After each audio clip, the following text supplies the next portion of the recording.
This is the latest Toyota Hilux. It's got space for family, it can carry a ton of stuff, literally, a brand new engine, proper off-road ability, and almost no rivals. So, no rivals. Yeah, that's right. Mitsubishi L200, gone. Volkswagen Amarok, gone. Ford Ranger, going very soon, as is the Nissan Navara.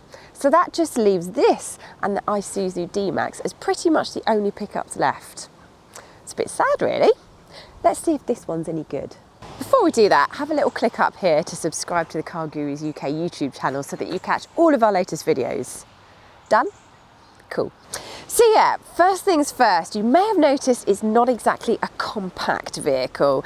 From nose to tail, it is 5.3 metres long, which is 12 centimetres longer than a long wheelbase Range Rover. And that makes it too long for most supermarket car park spaces. Although there is something a little bit charming about going to the end of the car park and just finding that end space for it. But anyway, still, not exactly easy as a day-to-day driver. And it makes no difference if you go for single cab guys, this is obviously double cab guys, because you get the same length, just extra space for the load deck. It's also got a turning circle of 12.8 metres, which is worse than both a Nissan Navara and a Ford Ranger. For context, the turning circle of a Ford Focus is 11 metres. This is most certainly not a family runabout designed for narrow parking spaces. And while there is a load of space back here, if you're going to treat it more like a boot rather than somewhere to put your builder's rubble, then you're going to need to think about a roll top or even a full hard top, because otherwise your suitcases are going to get wet or stolen. Don't think the big Hilux isn't a practical machine though. It's got a payload of a little over a tonne, and every version can haul a braked trailer of up to 3,500 kilograms with the assistance of trailer sway control. All models get four-wheel drive, which you have to select, otherwise it's in rear-wheel drive. You also get low range, high range, and a lockable differential, or a diff lock if you want to be down with the lingo. And they also get hill descent control, so it's safe to say that it can go a long way off-road. For such a burly looking machine, it's also not especially wide or tall. In fact, it's only about as wide as a Ford Focus, and at 1.8 metres tall, it still fits into most height restricted parking areas. Despite all that Range Rover busting length, remember this is not a Range Rover and this is not luxurious, and clambering in is definitely not dignified. And once in, it does feel a little bit budget. Everything seems quite hard wearing back here, but not exactly plush. There's no climate control vents or anything like that. At least though, there are electric windows and a little hook here if you want to hang a takeaway or a coat or something, a very small coat.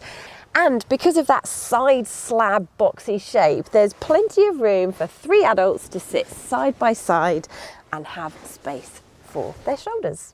Up front, things are a bit plusher, but the emphasis is definitely on function rather than form. Most of the plastics feel like they'll outlast the human race, but in the same way that a slice of processed cheese feels everlasting, it'll never go off. But sometimes you'd rather have a bit of artisan brie. It is at least all logically laid out. There are proper, easy to find physical buttons for things such as the climate control, infotainment system, and there's even physical buttons here to adjust the distance between you and the car in front for the adaptive cruise control and the lane keep assist. Talking of fancy kit, this is the Invincible model. It's one rung down from top spec, so fairly well equipped, but even the most basic models get high-end stuff such as the adaptive cruise control we just mentioned, plus automatic emergency braking that'll spot pedestrians and cyclists.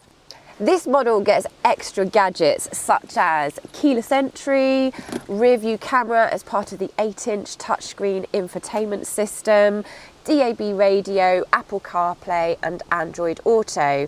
And if you go for Active or Icon spec, they are a little bit more basic. Active does not even get DAB radio.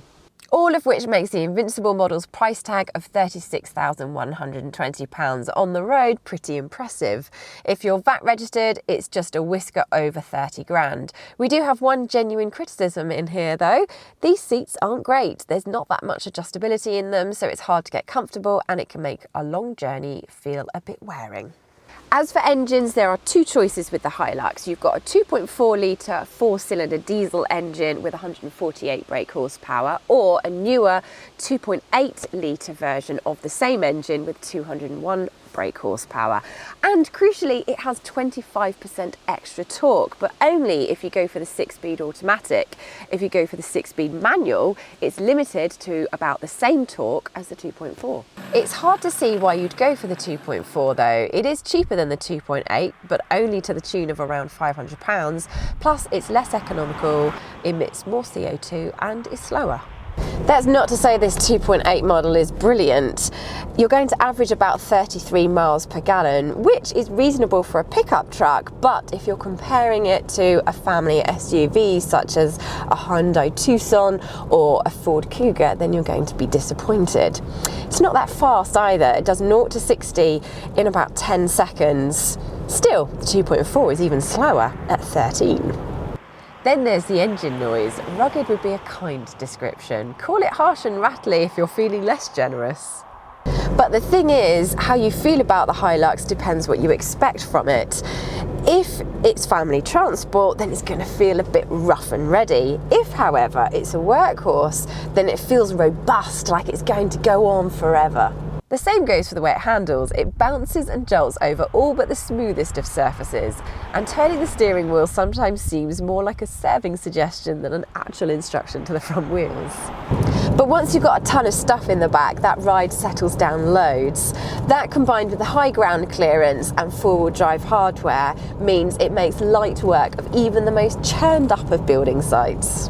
What's more, a gentle motorway cruise is actually perfectly pleasant, especially in the Invincible or Invincible X models with their smartphone connectivity and decent speaker setup. So, what's our verdict? Well, if you want a rugged alternative to a family SUV, then be prepared to make some serious compromises. If it's a workhorse that you're after that could be pressed into service as occasional family transport, then it has very few peers because there are virtually no other brand new pickups on sale in the UK.